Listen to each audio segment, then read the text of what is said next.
हर हर महादेव, जय शिव शंभू। कैसे हैं आप लोग?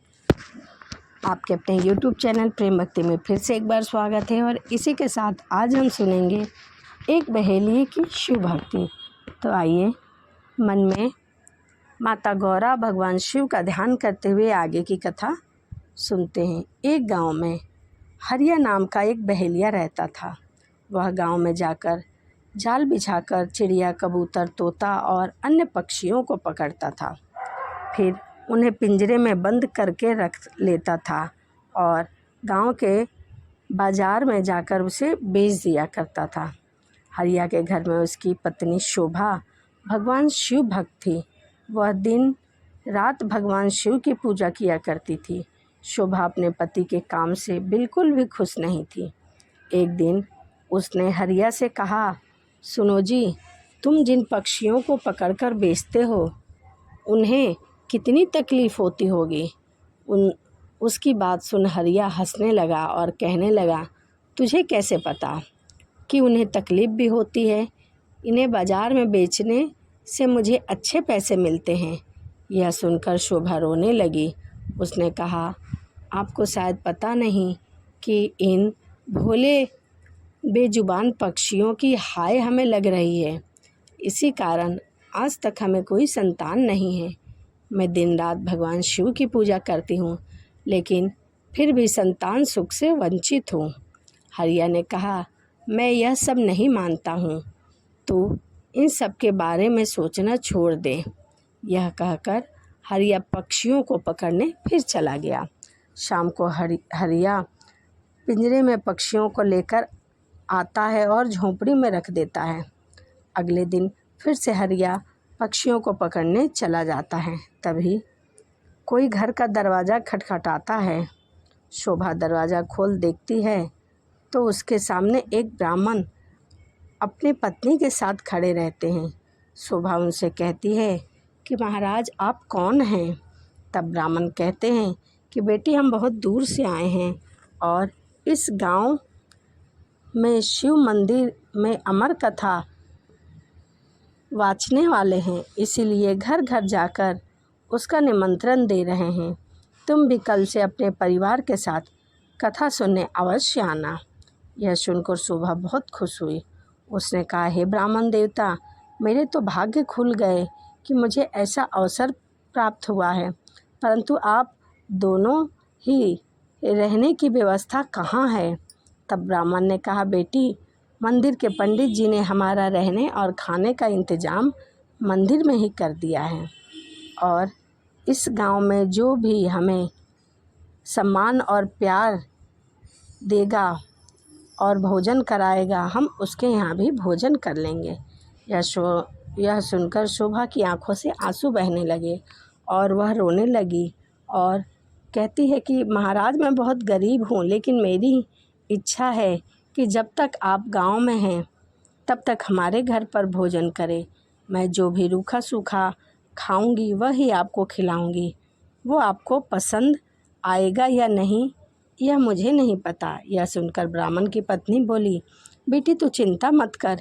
यदि तुम्हारी इच्छा हमें भोजन कराने की है तो हम हर दिन तुम्हारे घर में ही भोजन करेंगे। तुम्हारे रूखे सूखे एक निवाले से ही हमारी तृप्ति हो जाएगी। यह सुनकर शोभा बहुत खुश हुई और कहा कि मैं आपके भोजन की तैयारी करती हूँ। तब ब्राह्मण ने कहा, माई, तुम भोजन तैयार करो, हम पूरे गांव में निमंत्रण देकर फिर तुम्हारे घर आते हैं। यह कहकर वह दोनों चले गए। शोभा भोजन तैयार करने लगी। कुछ समय बीत जाने के बाद दोनों पति पत्नी शोभा के घर भोजन करने आ जाते हैं। तब वे भोजन करने बैठते हैं। तभी ब्राह्मण की नज़र पिंजरे में पक्षियों पर पड़ती है और वह उठकर खड़े हो जाते हैं। शोभा उनसे पूछती है कि क्या हुआ महाराज, मुझसे कोई भूल हो गई है? तभी ब्राह्मण क्रोधित होते हुए कहते हैं कि तुमने इन बेजुबान पक्षियों को पिंजरे में कैद रखा है। हम तुम्हारे घर भोजन नहीं कर सकते।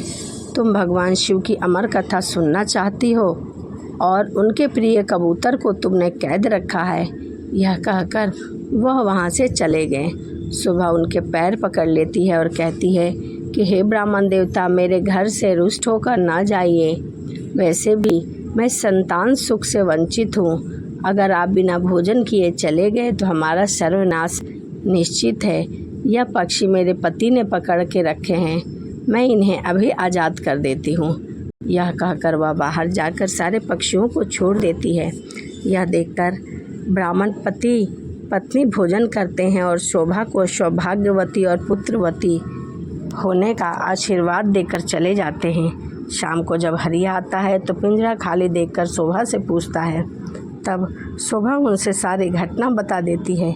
हरिया गुस्से से कहता है, मैं इतनी मेहनत से पक्षियों को पकड़ कर लाता हूँ और तूने सब पक्षियों को आज ही उड़ा दिया और मुझे बताया भी नहीं। तब शोभा कहती है कि मैंने तो उन दोनों को 7 दिन न्योता दिया है, अब मैं पीछे नहीं हट सकती। उन्हें मुझे सौभाग्यवती और पुत्रवती होने का आशीर्वाद दिया है।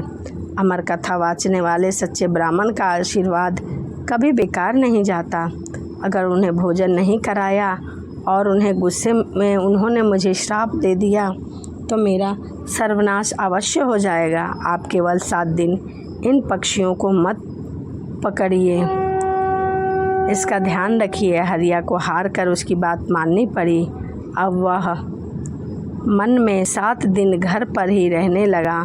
मन में यह बात उसने ठान ली, हर दिन ब्राह्मण और उनकी पत्नी आते और उनके आने से पहले हरिया घर से चला जाता। उसे यह सब पसंद नहीं था।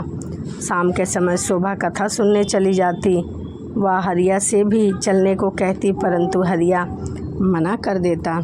इसी तरह 6 दिन बीत गए। रात को शोभा ने हरिया से कहा, आपने मेरे कहे 6 दिन पक्षियों को नहीं पकड़ा, बस 1 दिन की और बात है। हरिया ने कहा, क्या बात है? वैसे भी मैं केवल कल ही घर पर रहूँगा, परसों मैं अपने काम पर चला जाऊँगा। तब शोभा ने कहा, कल अमर कथा समाप्त हो जाएगी, मैं चाहती हूँ आप कल मेरे साथ मंदिर चले, कथा सुने। वहाँ से वापस आने के बाद ब्राह्मण और उनकी पत्नी को अंतिम बार भोजन कराकर उनसे आशीर्वाद ले, क्या पता उनके आशीर्वाद से हमें संतान सुख मिल जाए। हरिया उसकी बात सुनकर अगले दिन कथा सुनने चला जाता है। मंदिर में कथा सुनते सुनते हरिया की आंखों से आंसू बहने लगते हैं। शोभा के पूछने पर वह कहता है कि भगवान शिव ने जिन कबूतरों को अमरता का आशीर्वाद दिया, मैंने जीवन भर उन्हें बेचकर अपना निर्वाह किया और अपना जीवन नर्क बना लिया। कथा समाप्त होने पर वह दोनों घर आए। हरिया का मन निर्मल हो गया। उसने शोभा से कहा, मैं आज से ही यह काम छोड़ दूंगा और मेहनत मजदूरी करूंगा। कुछ देर बाद ब्राह्मण और उनकी पत्नी भोजन करने आए। हरिया ने उनका स्वागत किया, उन्हें भोजन कराया। उसके बाद हरिया ने अपने मन की सारी बात उनके सामने रख दी। तभी ब्राह्मण और उनकी पत्नी भगवान शिव और माता पार्वती के रूप में वहीं प्रकट हो गए। भगवान शिव कहते हैं कि तुम्हारी पत्नी की भक्ति देखकर हम तुम्हें संतान सुख देना चाहते हैं, किंतु तुम्हारे पाप के कारण यह संभव नहीं था, इसीलिए हमें तुम्हारा मन बदलने के लिए भेष बदलकर यहाँ आना पड़ा। यह सुनकर दोनों पति पत्नी रोने लगते हैं और उनके चरणों में गिर जाते हैं। भगवान शिव और माँ पार्वती उन्हें पुत्रवती होने का आशीर्वाद देकर वहाँ से अंतराध्य हो जाते हैं। भगवान शिव के आशीर्वाद से उनके घर में एक सुंदर कन्या का जन्म होता है। कन्या के आने के बाद उनके दिन बदल जाते हैं, वह काफ़ी धनी हो जाते हैं। तो यह सुंदर सी कहानी थी एक बहेलिये की। आपको कैसी लगी कमेंट ज़रूर करना। इसी के साथ वीडियो यहीं समाप्त करते हैं और आपसे मिलते हैं अगले वीडियो में। सभी को राधे राधे। जय श्रीमन नारायण, हरे कृष्णा।